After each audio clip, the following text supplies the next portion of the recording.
Do you ever worry that you are actually physically in danger for what you're standing for now?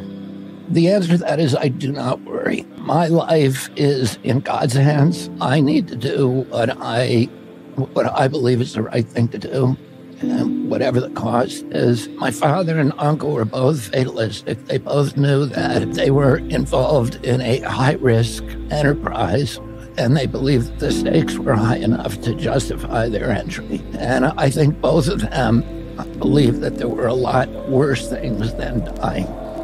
One of the things that would be worse than death would be losing our freedoms and living like slaves. It has been the ambition of every totalitarian regime in the history of mankind to exert total control over every aspect of human behavior, over not only our movements, our transactions, our organization, but also ultimately our speech and our thought and what we read.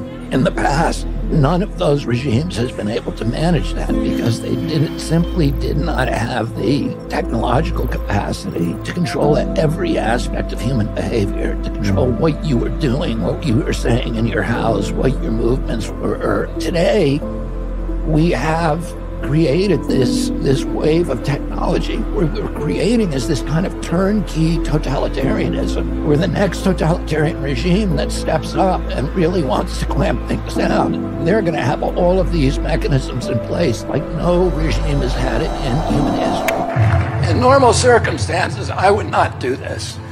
But these are not normal circumstances. I'm watching my country being stolen from me. And I owe it to my children, to my family, and my legacy. And my father would say to us, my father, when he came back one time from the Delta, we were all at the dinner table when he came in, and he said, I was in a tar paper shack today. It was smaller than this dining room, and there were 2 families living there, and the children get 1 meal a day. And when you get older, I want you to help those people. And when we would go into Southeast Washington or Appalachia, he would say to us, these are your people. These are Kennedy people. He said, the other people, the big shots, the corporations, the millionaires don't need the Kennedys. They have lobbyists.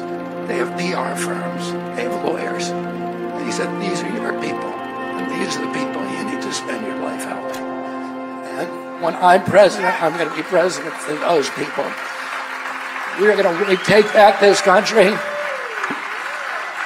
You give me a piece of ground and a sword, and I am going to take back this country with your help, to help all the homeless Republicans, the Democrats and independents who are Americans first. Thank you all very much.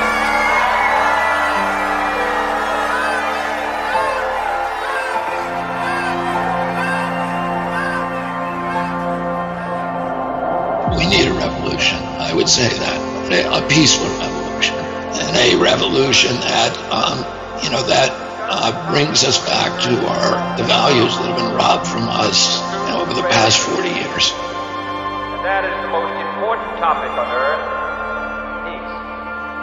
What kind of a peace do I mean, and what kind of a peace do we seek?